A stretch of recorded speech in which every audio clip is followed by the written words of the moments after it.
दोस्तों, स्वागत है आपका मेरे YouTube चैनल इंग्लिश बाबू पर।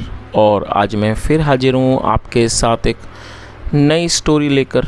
और दोस्तों, आज जो स्टोरी मैं आपके लिए लेकर आया हूँ ये एक शॉर्ट मॉरल स्टोरी है। बहुत ही प्यारी, बहुत ही अच्छी कहानी है, बहुत ही प्यारे से मैसेज के साथ, बहुत ही अच्छे मॉरल के साथ कहानी सुनने में आपको मज़ा आएगा।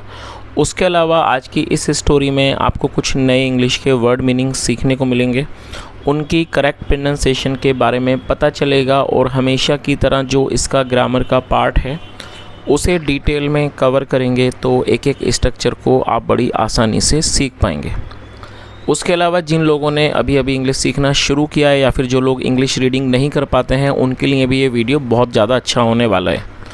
तो चलिए दोस्तों, आज की इस कहानी को हम शुरू करते हैं और सबसे पहले कहानी का टाइटल देखते हैं।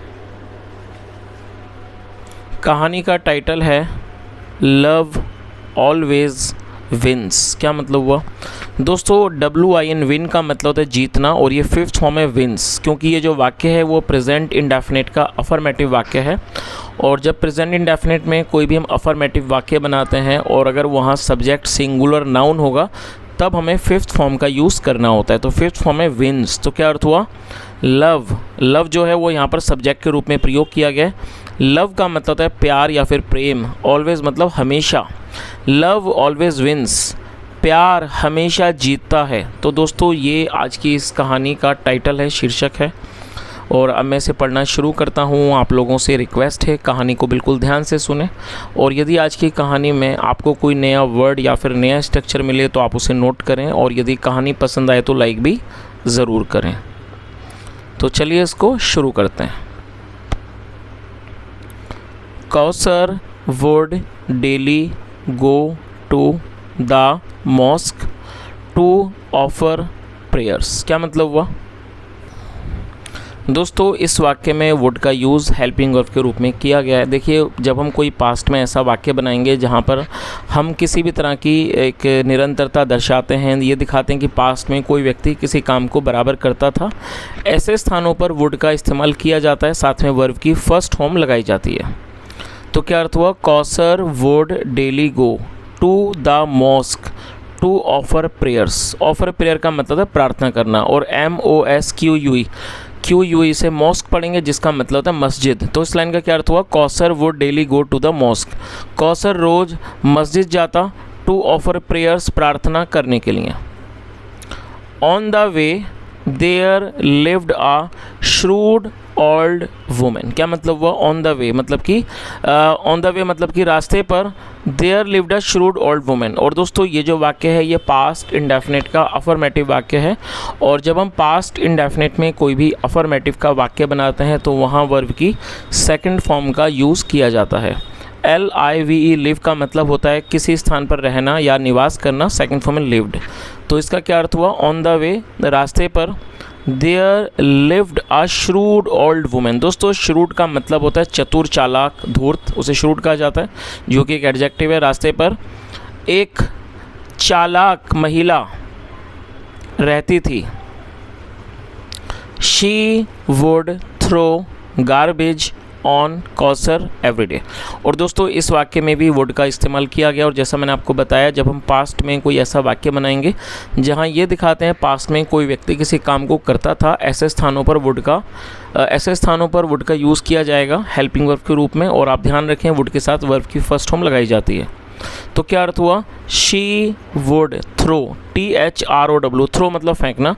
She would throw garbage on Kausar every day. On मतलब पर, वह हर रोज़ कौसर पर कूड़ा फेंकती। गार्बेज मतलब कूड़ा। तो पूरी लाइन का क्या अर्थ हुआ कि वह कौसर पर हर दिन कूड़ा फेंकती।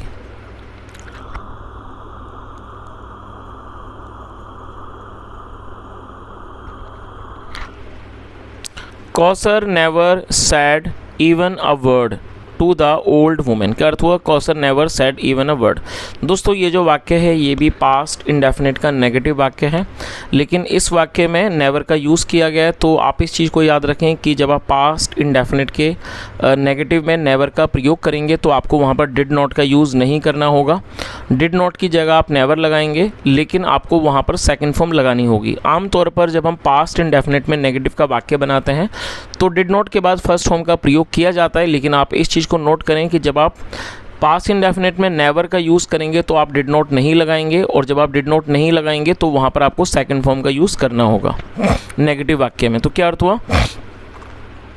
कौसर नेवर सेड, और से मतलब क्या है ना, second of said. Kausar never said even a word, Kausar ने कभी भी एक शब्द भी नहीं कहा टू द ओल्ड वुमेन, बूढ़ी महिला को। तो पूरी लाइन का क्या अर्थ निकला?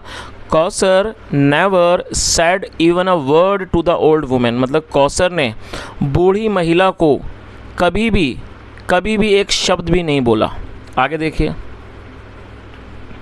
One day nobody threw garbage from the old woman's house. क्या मतलब हुआ? वन डे मतलब कि एक दिन, नोबडी। और दोस्तों आप इसे नोबडी को नोट कर लीजिए। नोबडी मतलब होता है कि कोई भी नहीं, उसे नोबडी कहा जाता है। और ये जो वाक्य है ये भी पास्ट इंडेफिनिट का वाक्य है जहाँ पर सेकंड फॉर्म का यूज़ किया जाता है। THROW, थ्रो मतलब फेंकना, सेकंड फॉर्म है through. One day nobody threw garbage, एक दिन किसी ने भी कूड़ा नहीं फेंका। कहाँ से नहीं फेंका? फ्रॉम मतलब से, from the old woman's house. दोस्तों यहाँ वुमेन के बाद एपिस्ट्रोफी एस है, जिसका मतलब होता है का, की, के। जब हम किसी नाम या व्यक्ति के साथ कुछ जोड़ना चाहते हैं तो एपिस्ट्रोफी एस का यूज़ किया जाता है। तो ओल्ड वुमेन्स हाउस का मतलब हुआ बूढ़ी महिला का घर। तो और फ्रॉम मतलब से, तो पूरी लाइन का क्या अर्थ निकला? One day nobody threw garbage from the old woman's house, एक दिन बूढ़ी महिला के घर से किसी ने भी कूड़ा नहीं फेंका। चलिए आगे देखिए,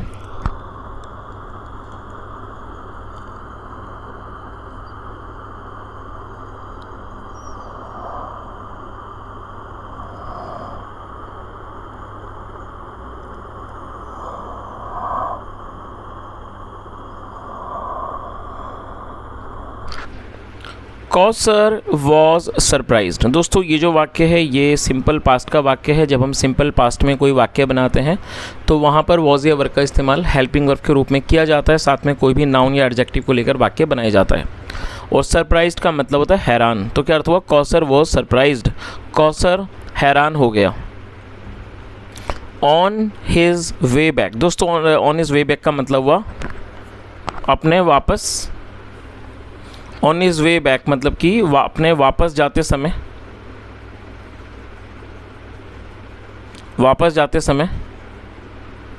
ही went to the old woman's house. और दोस्तों ये जो वाक्य है ये भी पास्ट इंडेफिनिट का अफर्मेटिव वाक्य है जहाँ पर सेकंड फॉर्म लगाई जाती है। गो मतलब जाना, second form went. On his way back मतलब वापस जाते समय, ही वेंट वह गया, to the old woman's house वह बूढ़ी महिला के घर गया, टू आस्क पूछने, अबाउट हर वेलफेयर उसकी वेलफेयर मतलब कि उसकी कुशलता के बारे में पूछने में। वेलफेयर का मतलब होता है कोई भलाई, कुशल, क्षेम, उसे वेलफेयर कहा जाता है। जैसे हम बोलते हैं किसी का हाल चाल वगैरह, तो उसका हाल चाल पूछने के लिए वो उसके घर गया। तो पूरी लाइन का क्या अर्थ हुआ? ऑन हिज वे बैक मतलब वापस जाते समय, he went to the old woman's house वह बूढ़ी महिला के घर गया, to ask about her welfare उसका हाल चाल पूछने के लिए। चलिए आगे देखिए,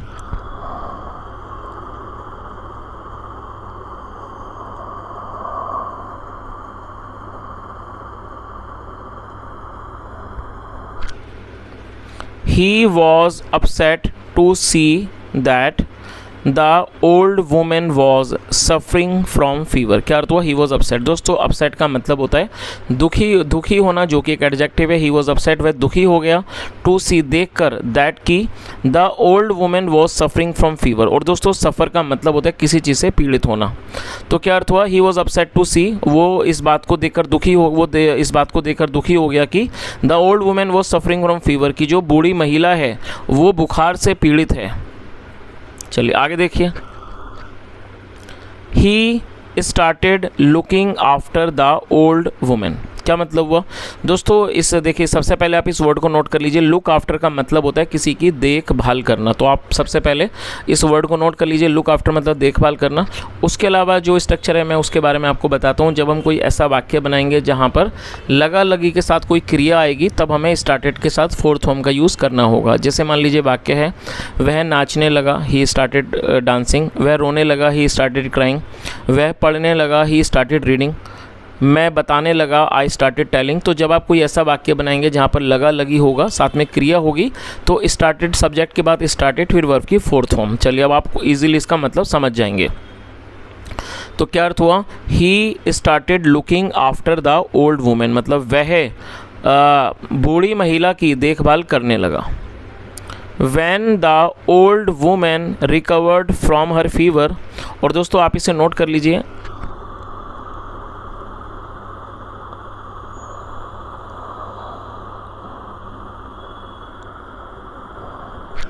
रिकवर का मतलब होता है किसी भी बीमारी से, किसी भी स्वास्थ्य संबंधित जो दिक्कत है उससे उबरने को रिकवर कहा जाता है। वैसे रिकवर का मतलब बरामद करना भी होता है।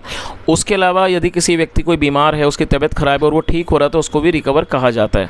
और जो ये पास्ट का वाक्य है तो सेकंड फॉर्म लगाएगी recovered. When the old women recovered from her fever, जब बूढ़ी महिला अपने बुखार से, when the old women recovered from her fever मतलब क्या हुआ कि जब बूढ़ी महिला अपने, फ्रॉम हर फीवर मतलब अपने बुखार से उबरी, मतलब जब वो उसका अपने बुखार से वो ठीक हुई। शी आस्क्ड, उसने मांगा, फॉरगिवनेस माफ़ी मांगी, फ्रॉम कौसर, कौसर से। और दोस्तों आप इस वर्ड को नोट कर लीजिए, FORGIVE, फॉरगिव का मतलब होता है माफ़ करना, जो कि वर्ब है। और जब आप इसमें NESS जोड़ देंगे, ये हो जाएगा फॉरगिवनेस, तो ये नाउन बन जाएगा जिसका मतलब होता है माफ़ी या कह सकते हैं क्षमा। तो क्या अर्थ हुआ? When the old women recovered from her fever, जब बूढ़ी महिला अपने बुखार से ठीक हुई। She asked forgiveness from Kausar, उसने कौसर से माफ़ी मांगी। दिस शोज़, दोस्तों शो का मतलब होता है दिखाना, और ये फिफ्थ फॉर्म में शोज़। दिस शोज़, ये दिखाता है दैट की love can melt even hard hearted persons. क्या अर्थ हुआ? और दोस्तों ये जो वर्ड है हार्ड हार्टेड, इसका मतलब होता है कठोर हृदय वाला, या कह सकते हैं कठोर दिल वाला व्यक्ति। ऐसा व्यक्ति जिसका दिल बहुत कठोर होता है उसको हार्ड हार्टेड कहा जाता है। तो इस लाइन का क्या, और मेल्ट का मतलब होता है पिघलना, पिघलाना। अब देखिए पूरी इस लाइन का मतलब आप समझ ही गए होंगे। इस क्या अर्थ हुआ? दिस शोज़, ये दिखाता है कि love can melt even hard hearted persons, की जो प्यार है, जो प्रेम है, वो कठोर जो दिल वाले व्यक्ति हैं, कठोर हृदय के व्यक्ति हैं, उनके दिल को भी उनको भी वो पिघला सकता है। चलिए तो दोस्तों ये आज की छोटी सी कहानी यहीं पे ख़त्म होती है, और मैं उम्मीद करता हूँ कहानी का जो मॉरल है आपको अच्छे से समझ आया होगा। और यदि मैं इस कहानी के मॉरल के बारे में बात करूँ तो दोस्तों मॉरल बहुत ही प्यारा है हम सबको। यही इस कहानी से शिक्षा मिलती है कि यदि हमारा व्यवहार दूसरों के प्रति अच्छा है तो हम कठोर से कठोर व्यक्ति को भी एक अच्छा इंसान बना सकते हैं, और एक कठोर से कठोर व्यक्ति का भी जो दिल है वो पिघल सकता है, मतलब वो भी एक अच्छा इंसान बन सकता है।